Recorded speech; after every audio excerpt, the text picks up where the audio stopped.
Oh, so you want to be able to drunk drive? So that's why you want an American citizenship? That's not why, but I do thoroughly enjoy drunk driving. I think it's... Really? Yeah. Do you Really? drive drunk? No. It's the best. It's like playing a video game. Oh, come on, man. I don't mean blackout, but 7 beers, that's a fun little drive. Oh, god damn, dude. That's really drunk. Like, your fucking reaction time's terrible. If something happens, you could slam right into things. No. Drunk driving is a myth. Wow. What do you mean it's a myth? What does that mean? I mean, the world wouldn't be better if... the world wouldn't change if it was made legal. People would not... People don't jeopardize their own safety. It's... You know, in America, in New York, sorry, it's illegal to drive after 2 beers. You shouldn't be commanding a vehicle if you can't handle it on 2 beers. Well, I'm on 2 beers right now. Yeah, it's, what is it, 08 or 09? That's insane. Yeah. Well, that I think is low, but I think that's also a revenue collecting device. Totally. You know, I think... It's like recycling. I think if you could do a test of people's coordination and after 2 beers, you would find it's really not much different than being sober. But 7 beers, big fucking difference. Driving is simple. Think of how many... Driving's not simple if something goes wrong and you have to make a split-second decision and your reaction time is fucked up, so a collision occurs that wouldn't have occurred if you weren't drunk. That's where it becomes a problem. You sound super anti-drunk driving. Well, if the shit hits the fan... If the shit hits the fan, you can't keep it together. What shit when you're hits hammered. what fan? If something happens in Like front what? of you, you A have to deer? slam on your brakes. A deer? A person. Someone makes a mistake. Someone goes into your lane. You could cause a collision because you're drunk where you would have avoided it if you were sober. That's a fact. People are jumping out on the highway now? No, I don't understand this scenario. Cars making a mistake. Yeah, someone coming into your lane. come in your lane. Oh, you bonked. No, you don't bonk. You collide, and people die. It happens all the time. Car accidents on the highway are fucking deadly. People happen all the time. You can accidentally, like Caitlyn Jenner did, push someone into fucking traffic and they get hit head on. Texting is way more dangerous than drunk driving. He was spaced out. She was texting. Was he he or she then? He was he then. Why do you say? I think he already had fake tits, but he was. Or he was like a bull dyke then. He had a sweatshirt on, and he was like a lazy big dyke. Face though. He had that big face, the big man face. Before he turned into a woman. He was texting. I can't remember where I saw it. I don't think he was. I don't think that's ever been proven. I think that was the part of the investigation. Was Look, they it's found not going to out. be my main platform when I run for president, but I think drunk driving is not an issue. I thoroughly enjoy it. I mean, Roger Avery killed somebody drunk driving. Okay. The guy who wrote Pulp Fiction with Quentin Tarantino. There's hundreds of right now. Think of how many cars are going opposite directions. Right. And we only have, what, 40,000 deaths a year? But don't you think that people are less likely to drunk drive because they're terrified of losing their license? Yes. They're terrified. Yeah. So they do it less. Yeah, so they have less fun. That's why LA isn't less fun. It's true. The number of deaths per mile driven has steadily dropped, and some say it's because of our tough drunk driving laws. How many of you think these laws are a good thing and we should have drunk driving laws? Right? Everybody in this pretty libertarian audience. And I've always thought that, but journalist Radley Balko says no. If we really care about road safety, he says we should abolish drunk driving laws. So, abolish them? Are you nuts? Got that question a lot when I wrote that column.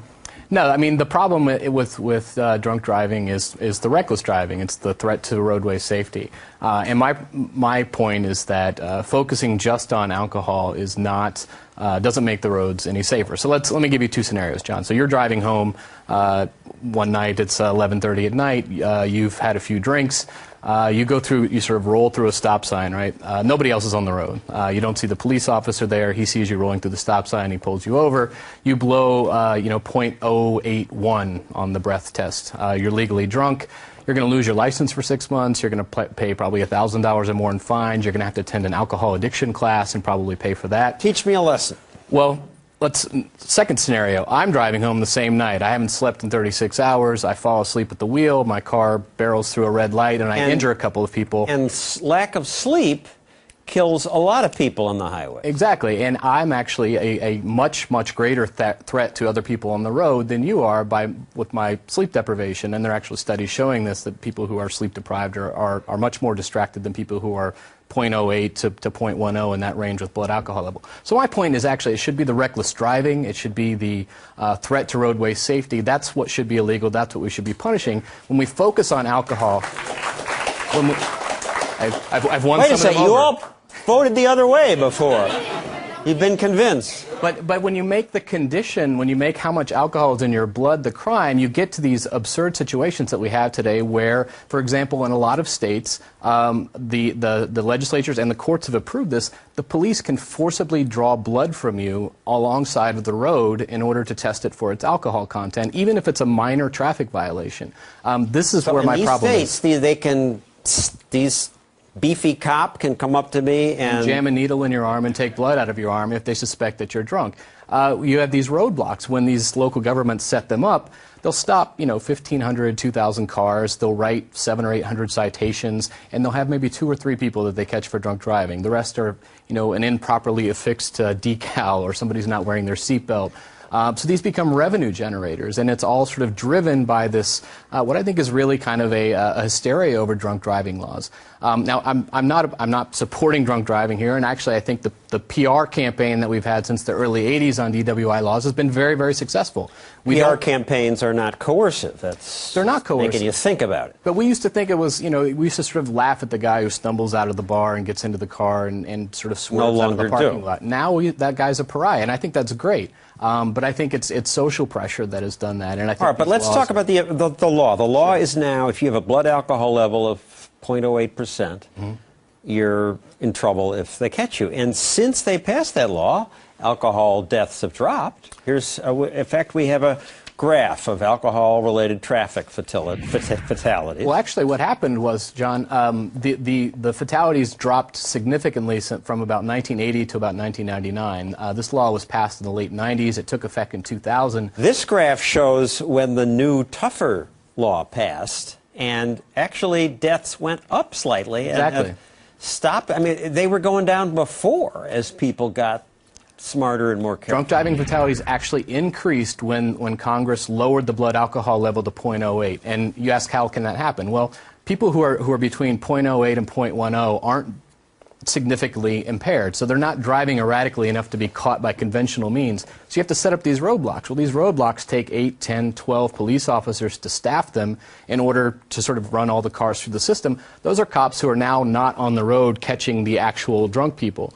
And so, seeing who was reckless. And seeing who was reckless. Mothers Against Drunk Driving. We call them up and tell them about this segment, and they say, if your kids are acting up, that lasts 1/3 of a second for you to look in the mirror. Your eyes go back to the road. But if I'm impaired, I'm drunk the entire time. Well, that's true, although I don't think that's different with, I do think when you have kids in the car the entire time, your kids are a distraction the entire time. If you're sleep deprived, that's certainly going to be a distraction the entire time. If you're on prescription medication, painkillers, for example, that's going to be a distraction the entire time. And none of these have the same sorts of penalties if you cause an accident that we give for alcohol impairment. And, if your goal is to make drinking alcohol while driving a sort of the worst thing you can possibly do, then the laws we have are fine. Let's keep them. If your goal is to actually make the highway safer, I think we need to concentrate on the actual reckless driving and not whatever it is that's causing it. Well, this opens my brain a bit.